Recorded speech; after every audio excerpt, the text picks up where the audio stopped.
I'm happy to open it up. Yeah, I got How are you, John? Yeah, good. Thank you. Where are you from, John? So Loretto College. What was your take out for tonight, John? I was really interested in some of the revenue raising exercises. I mean, our club's sort of split in two a bit because we've got a rowing coordinator who's responsible to the school and has a budget, and we've got a parent fundraising group that tries to raise enough money to buy a boat every now and then. So our budget's modest, but we've got a very keen family group. So it's nice to get a bigger picture. Some of those initiatives you think you could look at, maybe?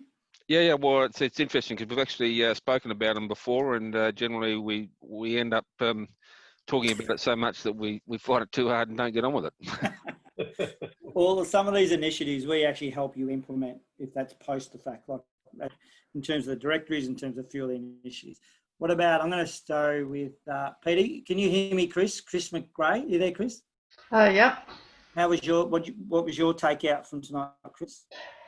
Well, it's really timely for us because we're just about to start a new beginning.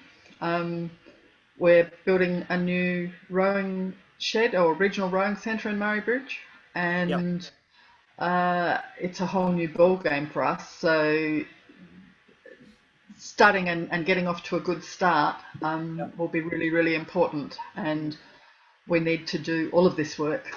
So great ideas. Yeah, so got you thinking a little bit? It has indeed. Yeah, very good, very good. And what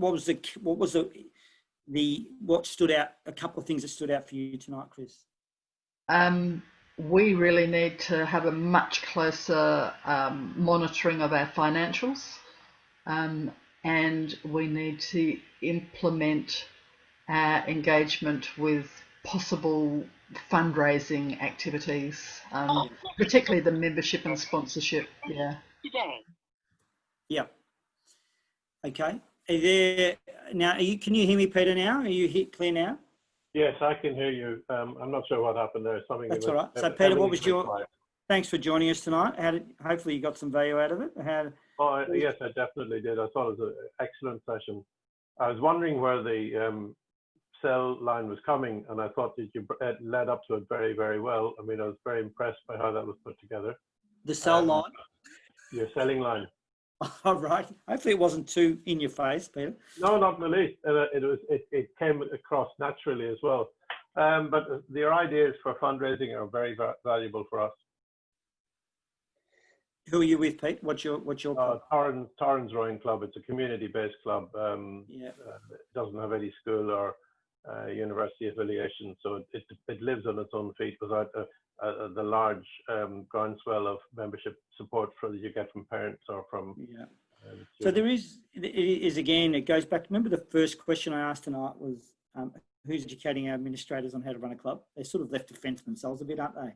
There's a lot of the sports I'm dealing with are limited, and even now, a lot of our sports have stood down their staff.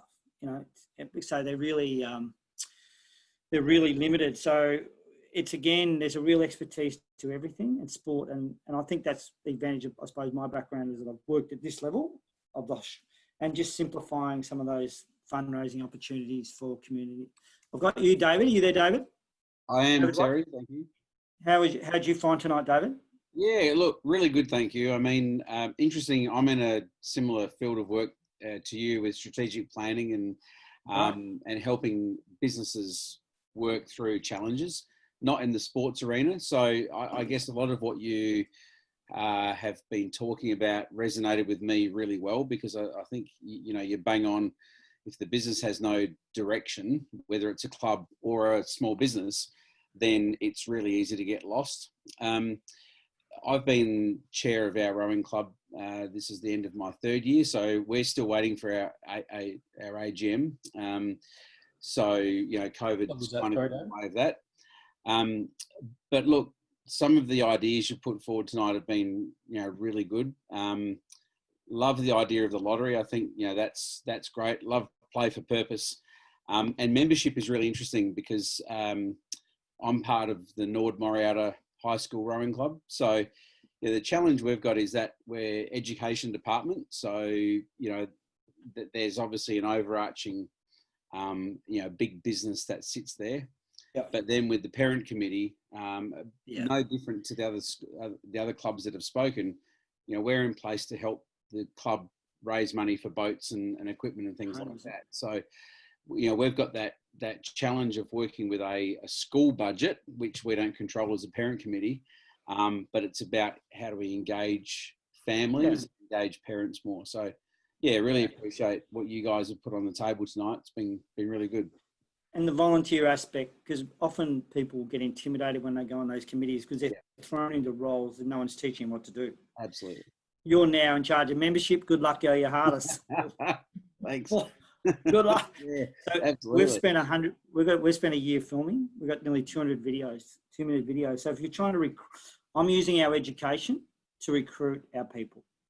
So when people walk into finances, watch these 10 to 15 2-minute finance videos. If you're walking into grants, you're walking into sponsorship, you're walking into fundraising. All our website says that, but it's basically, it's just a massive need. And people are bringing life skills to the table. But I always say, and I've been doing this as long as I qualify for that over 55s, by the way, but it's, I'd like to think I've worked with as many clubs as anyone in Australia, and I see the frustration and people just running up and down the spot. And that's really, us, it's about making clubs work smarter. Yeah, and look, up front you talked about barbecues and things like that, and that's been one of our, one of the angles that we've used to raise money, but it is a lot of work for $500. There's so much involved, and it's the same 6 or 7 or 8 people.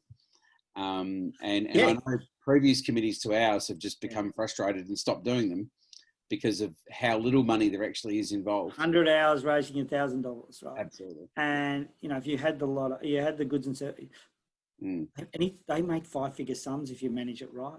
And any time you make a 5-figure sum at community level, it's a good outcome. Yeah. So I think that's been. Are you there, Andrew? Still, I can't see Andrew. He's got his camera on or off, but he's there. But Andrew, we'll get you to finalise it, mate, and sign it off if you like. But I want to thank Andrew because he got on the front foot and coordinated tonight's session. I spoke to pretty much all the GMs of your Rowing Australia states about probably a month ago, I reckon, Andrew. And Andrew was very much on the front foot and helped. So just over to you, Andrew. Yeah, no, I appreciate your time, guys, and appreciate everyone for dialing in. And just to echo some of the comments, we are looking at volunteers here. Majority, 99.99% of our clubs. So just some of the ideas are brand new to me.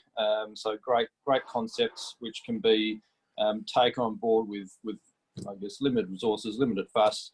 I'm keen to hear some feedback from people that have dialed in tonight, which I can follow up myself, because I want to pursue this. I want to keep going. I want to know what the next topic is that clubs and committees need support with. So this is really the starting point, really to help support us. Thanks, Terry, for following up, if it is tomorrow, with the resources and the links to come. So that'll be some great stuff to follow up with. I think that, thanks, great summation from Andrew. So thanks, everybody. Thanks for joining us.